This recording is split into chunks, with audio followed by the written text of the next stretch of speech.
Buenas noches, mis hermanos, que el Señor les bendiga a todos. Aprovechemos la postura y vamos a orar. Dios Padre Santo, Padre Celestial, estamos ante ti, Señor, para agradecerte, Señor, por este privilegio que nos da de administrar tu palabra. Te pedimos, Dios, que tú nos muestres en este texto, Padre, lo que tú quieres transmitir a esta congregación. Que yo sea solamente un instrumento, Señor, en tus manos. Guía a cada uno de los hermanos, guía el corazón de cada uno de ellos, Señor, a los fines de que tu enseñanza llegue, Padre, y se asiente y dé fruto, Padre. Te pedimos estas cosas en el nombre de tu amado Cristo Jesús. Amén. Mis hermanos, me acompañan por favor al libro de Efesios, capítulo 4. Recuerden que estamos trabajando Efesios desde hace como un año, o sea que terminamos en el 2017. Pero no hay prisa, no hay prisa. La palabra de Dios tiene ya 2000 años y algunas partes tienen hasta 3500 años. Por lo tanto, podemos esperar.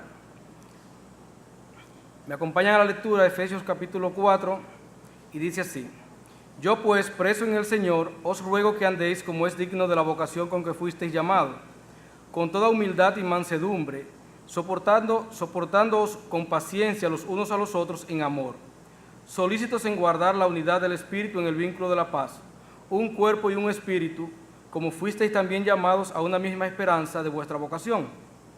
Un Señor, una fe, un bautismo, un Dios y Padre de todos, el cual es sobre todos y por todos y en todos.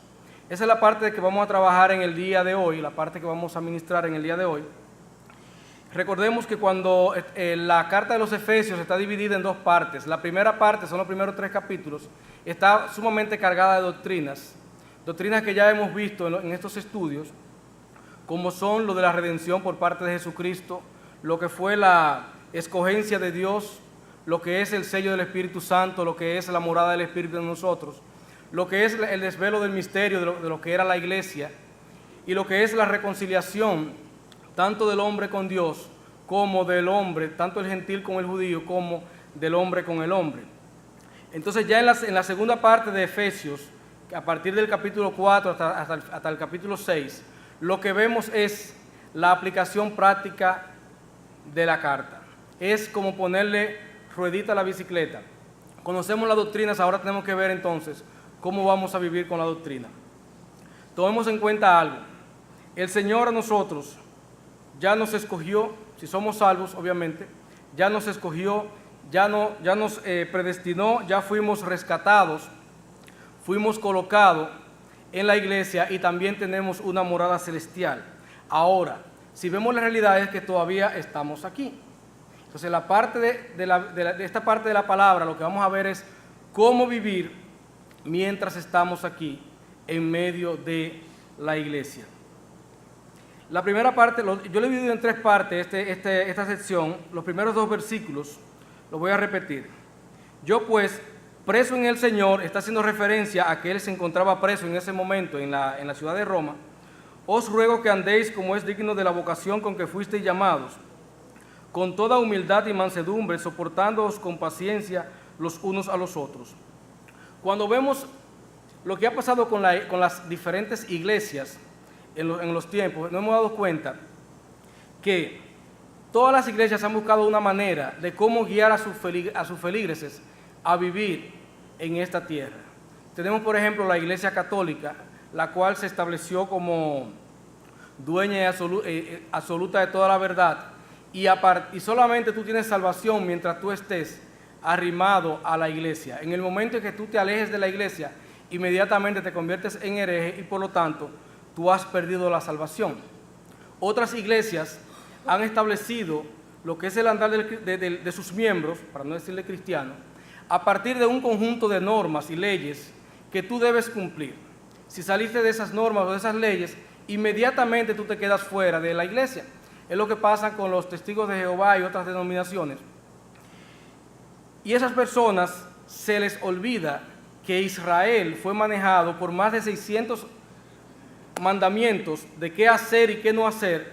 Sin embargo, a pesar de todos esos mandamientos, Israel siempre vivió alejado de Dios, se acercaba, se alejaba y siempre vivió coqueteando o practicando la idolatría. Otras iglesias han centrado el vivir cristiano en el ejercicio de los dones y solamente entienden que una iglesia funciona cuando los dones se ven manifiestos en esa iglesia. Y ellos tienen razón, pero en parte. Porque ellos a lo que aplican es a esos dones que ya cesaron, que tienen que ver como los dones de sanación, como los dones de hablar en lengua, como esos diferentes dones que sí funcionaron en principio de la iglesia para confirmar la iglesia y para mostrar que Dios estaba obrando poderosamente en el establecimiento de su iglesia. Otras iglesias han fundamentado su accionar sobre la base de un líder absoluto, que es el que establece la pauta, y todo aquel que se somete al líder, esa persona se va a mantener dentro de la iglesia. En el momento en que esa persona o el líder muera o esa persona sencillamente se aleja del líder, automáticamente queda desterrada, queda como si, al estilo católico, queda declarada como si fuera hereje. Es lo que vemos ahora mismo en muchas denominaciones, que tienen 40, 50 mil miembros y algunas tienen hasta 7 millones de miembros y están dirigidas por una persona, y es esa persona la que establece la pauta para todas las iglesias. Hay iglesias que llegan al extremo de que no proyectan, no hay quien predique, sino que proyectan a un predicador a través de la web. O sea, vemos también otro tipo de iglesia, que es la iglesia de Jesucristo, la cual se maneja de una manera diferente. Y esta es la única iglesia. Lo que vamos a ver hoy es cómo se maneja la iglesia, cómo se garantiza la unidad de la iglesia en la iglesia de Jesucristo. Es lo que vemos en los primeros versículos. Lo primero que vemos en los versículos es que se nos llama a que andemos como es digno de la vocación con que fuimos llamados. Cuando hablamos de llamar, de andar, la palabra que se utiliza ahí es una palabra que a mí me gusta mucho, se llama peripateo.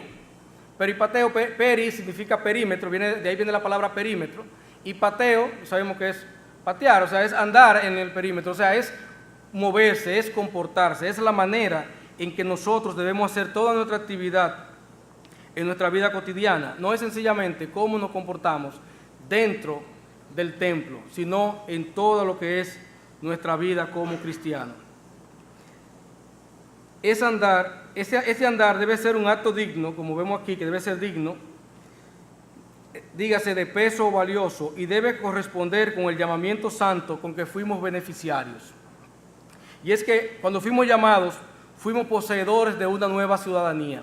Eso lo hemos discutido y lo hemos analizado en otros momentos, pero tenemos una ciudadanía celestial. También hemos sido colocados en una nueva iglesia, en una nueva familia, que es la iglesia, la cual Cristo compró por su sangre, por lo tanto le pertenece, y está llamada esta a ser luz del mundo y también ser un instrumento para la redención de los pecadores. Hemos sido hechos embajadores de Cristo en este mundo perverso. Y de la misma manera que el cuerpo diplomático es el que representa a un país fuera de ese país, así nosotros y así nuestra iglesia es la representación de Cristo en la tierra. Por lo tanto, cuando la gente ve nuestro comportamiento, está viendo el comportamiento de Cristo, o por lo menos eso es lo que Él cree que está viendo. Por tanto, el mundo verá nuestros comportamientos individuales y grupales como un reflejo de las acciones de Dios en los hombres. Por lo que si actuamos dignamente, llevaremos honra a Dios, pero si actuamos indignamente, también le deshonraremos. Y lo que vemos aquí es que el Espíritu Santo inspiró a Pablo para mostrar que si el cristiano quiere andar dignamente y si el cristiano quiere andar como un solo cuerpo unido, lo primero que tiene que hacer es caminar con toda humildad. El primer elemento que vamos a ver de unión es la humildad. Vimos que aquellas iglesias se apoyan en atributos de hombres, en reglas y en procedimientos, pero la iglesia de Cristo, su mayor atributo es que los miembros andan en humildad. Andar en humildad es tener unidad de mente. La palabra humildad denota primeramente lo que es bajo, lo que no se levanta mucho de la tierra en el original. Y lo que nos dice a nosotros es que una persona humilde es una persona que se considera que es bajo en comparación a los demás y sobre todo en comparación con Dios. Recordemos que nosotros un día fuimos humildes, si hoy no lo somos, y fue el día en que nos convertimos. Si nosotros no fuimos humildes el día en que nos convertimos al Señor, entonces nosotros no nos hemos convertido. Por lo tanto, si queremos practicar la humildad, solamente tenemos que darle un poquito atrás, un rewind a nuestra vida y ver ese momento, cómo estaba nuestra condición espiritual, cómo nosotros nos sentimos ante Dios. Y cuando volvamos a esa situación, nos vamos a dar cuenta entonces de lo que es la verdadera humildad. El humilde pone siempre el interés de los demás por encima sobre los intereses suyos. Para el mundo, ser humilde no es algo bueno. Para el mundo, la palabra humildad tiene muchos sinónimos, como cobarde, puede ser débil, puede ser servil, puede ser despreciable y puede ser pobre. Muchas personas utilizan la palabra humilde para referirse a aquel que no tiene nada. Sin embargo, yo he conocido personas que no tienen absolutamente nada y su orgullo es más grande que muchos presidentes. O sea, la humildad no tiene nada que ver con la pobreza material, sí tiene que ver con la pobreza espiritual. Es con la concepción que tú tienes de quién tú eres en relación a quién es Dios. Lo otro que vemos es, porque tenemos mucho texto, que tenemos que andar también con mansedumbre. Y la mansedumbre, aunque es prima de la humildad, es como la aceituna y la alcaparra que se venden juntas, es una disposición de espíritu con la que aceptamos los tratos de Dios con nosotros como que esos tratos son buenos y los aceptamos sin discutirlos. Una persona mansa es una persona obediente a Dios. La mansedumbre se refleja por la obediencia. La persona mansa no tiene temor de ser atacado, porque sabe que su fortaleza descansa en Cristo. La persona mansa es una persona que está dispuesta a servir sin temor a perder nada. La persona mansa es una persona que está dispuesta a darlo todo por Dios, porque sus ojos no están puestos en las cosas pasajeras ni en las cosas terrenales. También en el mundo hay sinónimos de manso. Un manso también le llaman pobre a los mansos, también le llaman gentiles, le hablan de pasivos, dicen que son inseguros, que son tímidos, que son flojos, que son personas sin agallas, que son personas cobardes, etcétera, etcétera, etcétera. Ahora vamos a ver a la luz de la Biblia si eso es lo que la Biblia dice sobre una persona mansa. ¿Ustedes saben lo que dice Jesucristo en Mateo 11, 29? Si no lo saben, búsquenlo, por favor. Acompáñenme a Mateo 11, 29.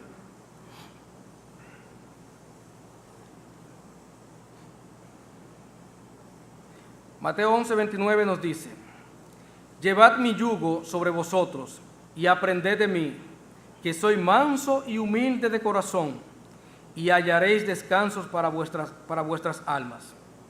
También la Biblia nos enseña, vemos que Cristo se define a sí mismo como manso y se pone como el ejemplo de mansedumbre y como el ejemplo de humildad.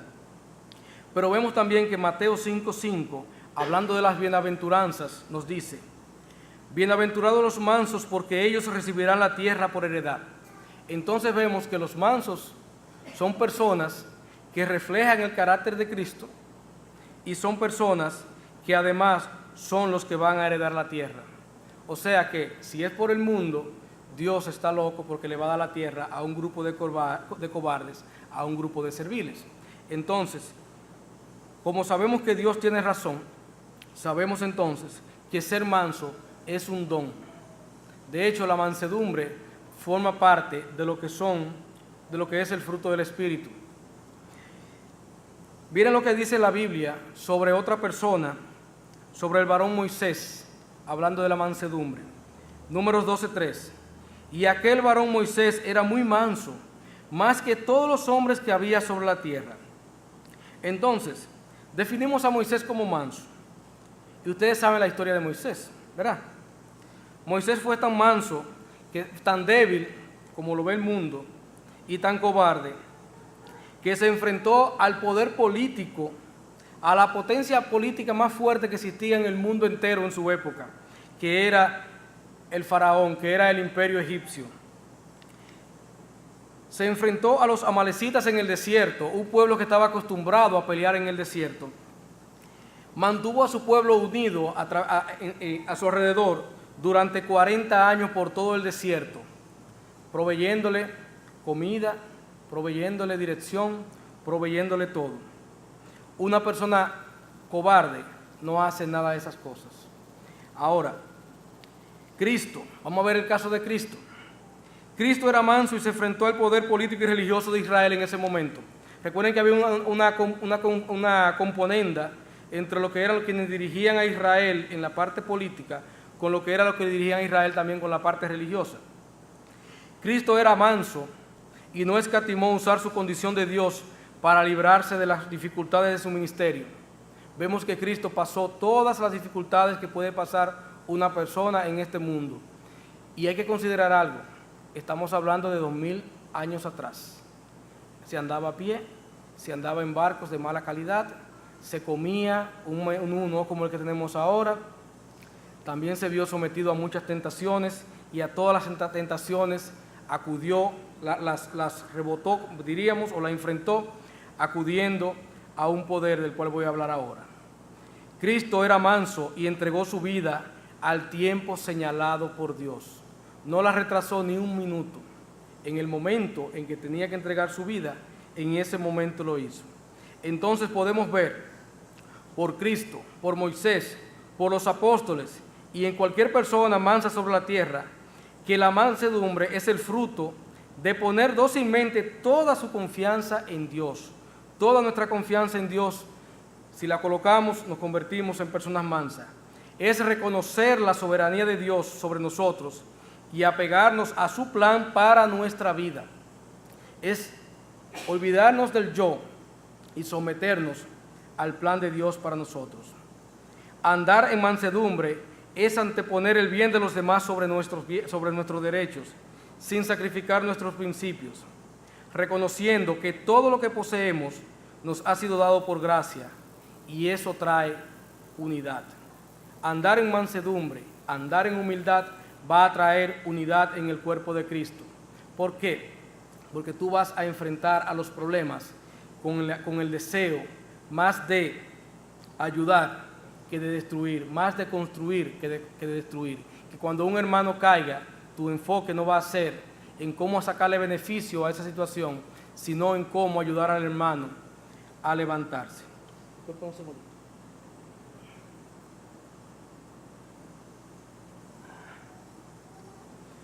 Otra manera en la cual el creyente debe andar es con paciencia.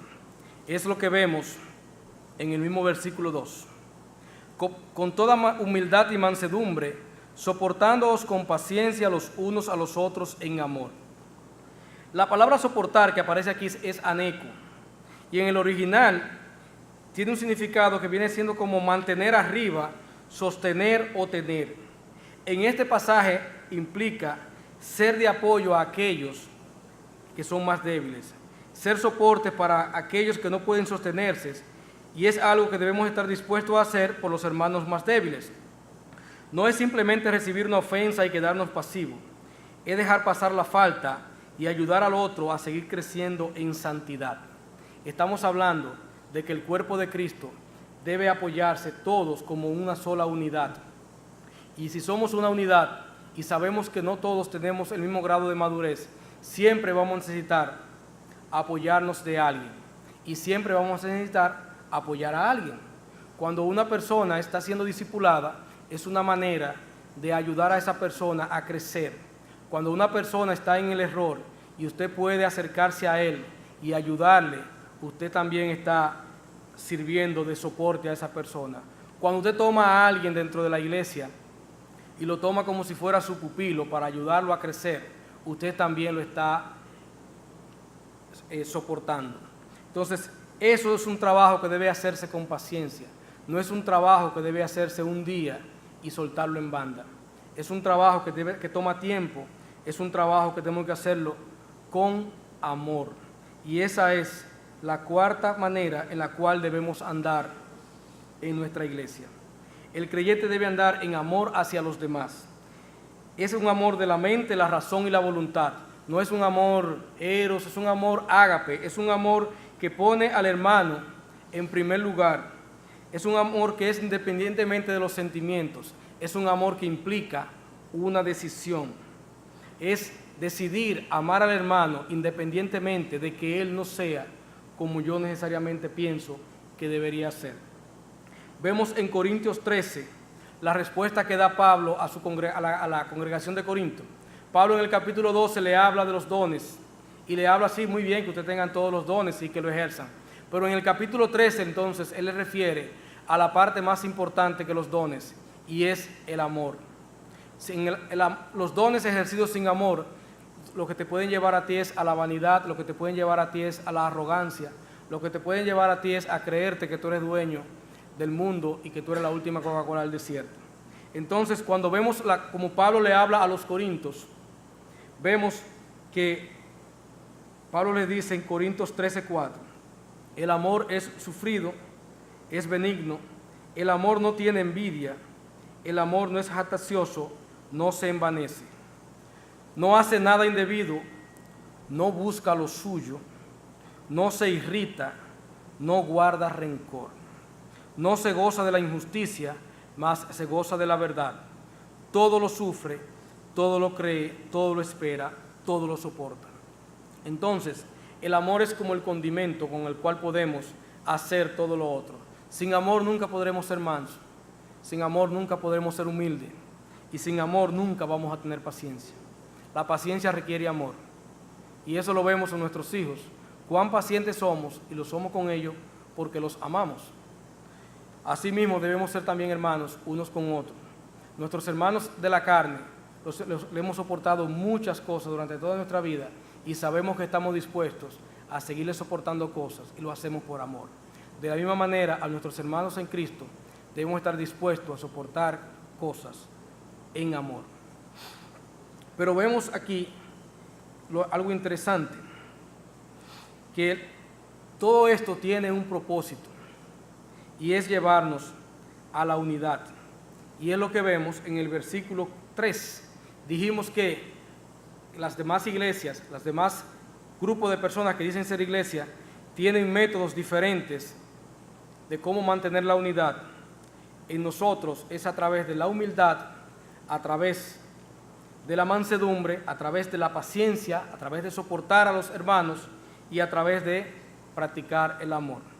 Y el propósito de todo eso es llegar a la unidad. Debemos ser solícitos en guardar la unidad del Espíritu en el vínculo de la paz. Lo primero que vemos en Efesios 4:3 es que debemos ser solícitos. Solícito implica que debemos ser diligentes, que no es algo que llega por ósmosis, o como alguien decía, por ósmosis o fuerza gravitacional. No, es algo que nosotros tenemos que buscar. La unidad del cuerpo de Cristo debe ser algo que nosotros debemos buscar, algo que debemos anhelar y por lo cual debemos también esforzarnos y trabajar. Las contiendas son el producto de la falta de unidad, y por otro lado la paz promueve la perpetuidad de la unidad. Entonces, una iglesia unida en un mundo dividido es el mejor testimonio de que es una obra sobrenatural de Dios. En un mundo donde todo está dividido, donde los partidos políticos viven matándose, donde los gremios se viven matando, donde las familias se viven divorciando, y una iglesia unida en ese mundo llama la atención. La gente se pregunta, ¿qué pasa con esa gente? ¿Qué es lo que los une? Y dicen, eso no es normal, eso es algo sobrenatural. Y efectivamente, esa es la forma de mostrar que la iglesia es un evento sobrenatural, que es una obra de Dios, el hecho de que su testimonio está fuera de lo que es el ámbito del mundo, o sea, no se compara con lo que es el mundo. Por eso, hermanos, debemos procurar que nuestra iglesia siempre sea un faro de luz en medio de este mundo caído. También con una iglesia unida, también es un testimonio de que Dios sigue obrando en este momento, en este mundo. La gente ve la mano de Dios obrando a través de nosotros en este mundo. La gente tiene un referente. Nosotros siempre necesitamos un referente. El mundo siempre necesita un referente. Unos acuden a la filosofía, otros acuden sencillamente a sus propias interpretaciones de la vida. Pero nosotros, nuestro referente, el referente que debemos dar al mundo es una iglesia unida, una iglesia que camina como un solo cuerpo, una iglesia que está dispuesta a trabajar con aquellas personas que no quieren que trabajen con ella. Cuando nosotros nos acercamos a un pecador a llevar el Evangelio, esa persona no le interesa que le prediquen el Evangelio. Sin embargo, estamos llamados a hacerlo y lo hacemos. Y eso llama la atención de la persona. ¿Cómo es posible que esta persona insiste en presentarme a un Dios que yo no quiero? ¿Cómo es posible que esta persona insiste en enseñarme un camino que a mí no me interesa? ¿Cómo es posible que esta persona insista en que la verdadera paz está al lado de alguien que yo no puedo ver? Entonces esa persona, con todas esas preguntas en la cabeza, se va a quedar pensando en todo lo que le dijimos y va a empezar a ver nuestro comportamiento y el comportamiento del grupo en donde nosotros pertenecemos. Y esa es una forma también de llevar el Evangelio, a través del testimonio de la iglesia y a través de nuestro propio testimonio. La iglesia es el cuerpo de Cristo, es una expresión de su amor por los santos y un instrumento para la expansión del Evangelio. Por tanto, debe operar como un solo cuerpo en unidad. Ahora, hermanos, como dijimos ahorita, que hay muchos grupos que se denominan iglesias con sus normas y sus reglas. Hay muchos grupos y muchos caminos de personas que dicen tener el camino para llegar a Dios. Vamos a ver ahora cuáles son las razones básicas para procurar la unidad, en cuáles razones nosotros debemos encajarnos para buscar la unidad de la iglesia. Eso lo vemos en los versículos 4 al 6. Vamos a leerlo, por favor. Efesios 4:4 en adelante. Un cuerpo y un espíritu. Vamos a leerlo desde el 3. Solícitos en guardar la unidad del espíritu en el vínculo de la paz, un cuerpo y un espíritu, como fuisteis también llamados, en una misma esperanza de vuestra vocación. Un Señor, una fe, un bautismo, un Dios y Padre de todos, el cual es sobre todos y por todos y en todos. Entonces vemos ahí 7 razones básicas por las cuales debemos procurar la unidad de la iglesia. Podemos encontrar otras razones, pero nos vamos a quedar en ver esas 7 razones hoy. Lo primero es que si el cuerpo es un solo cuerpo, entonces debe haber una sola iglesia. No puede existir dentro de la iglesia de Dios la iglesia de Atilio, la iglesia de Eduardo, la iglesia de Pepe, la iglesia de Eugenio. Tiene que haber una sola iglesia, un solo cuerpo en unidad. No hay 2 o 3 cuerpos. Por lo tanto, debemos tener muy en cuenta que cualquier denominación que se llame iglesia debe ser analizada a la luz de la Biblia para ver si cumple con los preceptos bíblicos de una iglesia. ¿Por qué? Porque si no cumple con esos preceptos, entonces estamos hablando de otra cosa. Estamos hablando de otro cuerpo, pero no del cuerpo de Cristo. El cuerpo de Cristo es uno solo y se está compuesto por personas que pusieron su confianza en Dios y que tienen un mismo sentir. Primera de Corintios 12, refiriéndose al cuerpo de Cristo, 12:13 nos dice: porque por un solo espíritu fuimos todos bautizados en un cuerpo, sean judíos o griegos, sean esclavos o libres, y a todos se nos dio a beber de un mismo espíritu. Nos está hablando aquí que Cristo tiene una sola iglesia y esa iglesia no tiene nada que ver ni con tu condición social, ni con tu condición física, ni con nada, ni con tu raza, ni con nada. Tiene que ver sencillamente con que tú fuiste sellado por Dios y colocado dentro de ese cuerpo. Lo segundo que vemos es que hay un solo espíritu. El mismo espíritu que mora dentro de un miembro del cuerpo es el que mora dentro de los demás miembros. Ese es el mismo espíritu que me guía a mí, es el mismo espíritu que guía a la hermana Rosario y es el mismo espíritu que guía a Eugenio para dirigir las alabanzas. Entonces, no hay varios espíritus, hay un solo espíritu y todo aquel que pertenece al cuerpo ha sido llevado por ese mismo espíritu. Jesucristo, hablando con Nicodemos en Juan capítulo 3, le respondió diciendo: de cierto te digo que el que no naciere de agua y del espíritu no puede entrar en el reino de Dios. Lo que es nacido de la carne, carne es, y lo que es nacido del espíritu, espíritu es.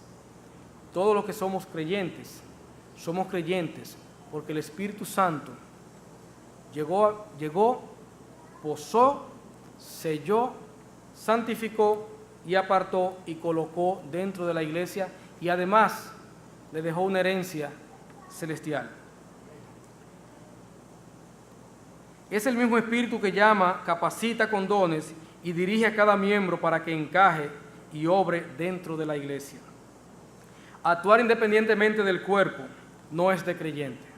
Sentir que tú puedes ser cristiano viviendo solo, alejado de la iglesia, eso es engañarte a ti mismo, porque el Espíritu Santo te colocó dentro de un cuerpo y por lo tanto tú necesitarás obligatoriamente estar dentro de ese cuerpo para tú poder vivir como cristiano.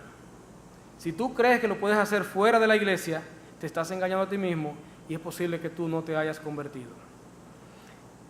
También vemos que así como hay un solo espíritu, todos tenemos una sola y única esperanza.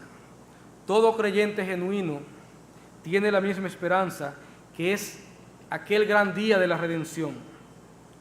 Todo verdadero creyente anhela en que un día Cristo vendrá por su iglesia, en que un día va a vivir bajo ese reino donde no va a haber maldad, donde todo va a ser como Dios quiso en el origen, como Dios quiso antes de la caída del hombre. La esperanza de la eternidad nos llena de gozo y nos ayuda a enfrentar las tribulaciones de este mundo, pero la misma esperanza de la eternidad también nos ayuda a poder lidiar con el hermano, porque vamos a vivir eternamente juntos y lo mejor que podemos hacer es ponernos de acuerdo. Cuando Rosana y yo nos casamos, fue un pacto que hicimos de que íbamos a vivir juntos para siempre. En ese momento nosotros no sabíamos de que eso implicaba que yo tenía que trabajar con las cosas de Rosana, buscar la manera de entenderme con Rosana y Rosana tenía que buscar la manera de entenderse conmigo, porque de lo contrario íbamos a vivir matándonos para siempre. Entonces así nosotros, como tenemos una esperanza de vivir para siempre ante el Señor y vamos a vivir todos juntos, lo mejor que podemos hacer es, desde este momento, es llevarnos bien como Dios manda. Practiquemos entonces ese amor desde ahora, para que cuando lleguemos donde el Señor no seamos avergonzados o recibamos una reprimenda. Vemos en Tito 2:11, hablándonos de esta esperanza, lo leeré del 11 hasta el 13, pero la parte más importante está en el versículo 13.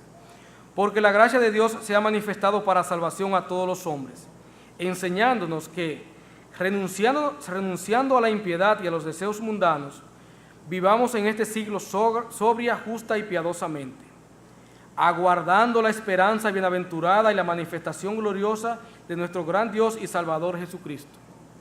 Podemos vivir sobria, justa y piadosamente porque vamos a vivir pensando y con nuestros ojos puestos en esa esperanza. Otra cosa que nos une también es que tenemos un solo Señor. Todos nos postramos ante el mismo Cristo. Todos entregamos nuestro corazón al mismo Señor para que sea nuestro Señor y para que sea nuestro amo. Todos recibimos las mismas órdenes y ese día estuvimos dispuestos a obedecerle a una sola persona. Entonces también, como siervos, todos estamos mandados a imitar al mismo Señor. Es lo que dijimos ahorita.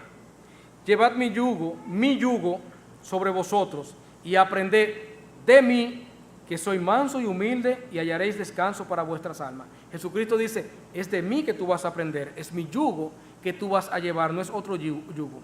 En Corinto, Pablo le dice a los corintios, y hay diversidad de ministerios, pero el Señor es el mismo.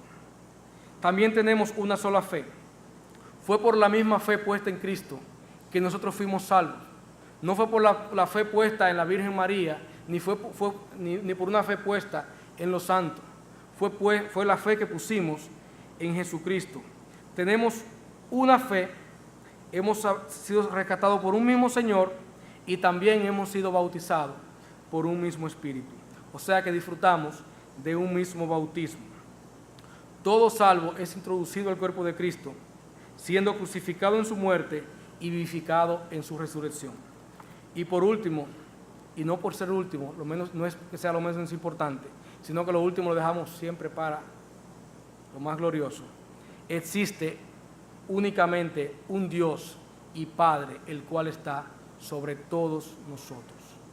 No hay muchos dioses, solamente hay un solo Dios. Por eso Jesucristo en Marcos 12:29 les dijo: el primer mandamiento de todos es: oye Israel, el Señor nuestro Dios, el Señor uno es. Hermanos, tenemos todos los elementos para que nuestra iglesia siempre se mantenga unida. Tenemos un Dios y Padre que nos predestinó, tenemos un solo Salvador que es Jesucristo, tenemos un solo Espíritu que fue el que nos selló y el que nos guía todos los días. Por lo tanto, si Dios no está dividido, la iglesia no tiene razón para estar dividida. El Señor les bendiga. Oremos. Dios Padre Santo, Padre Celestial, te pedimos, Señor, por la unidad de tu iglesia, Padre, para que tú, oh Dios, así como nos has mostrado, Señor, que la mansedumbre, Padre, que la humildad, Padre, que la paciencia, Padre, que soportarnos unos a los otros es el camino, Padre, que vivir en amor, Padre, es lo que tú has establecido, Padre, para que tenga una iglesia gloriosa.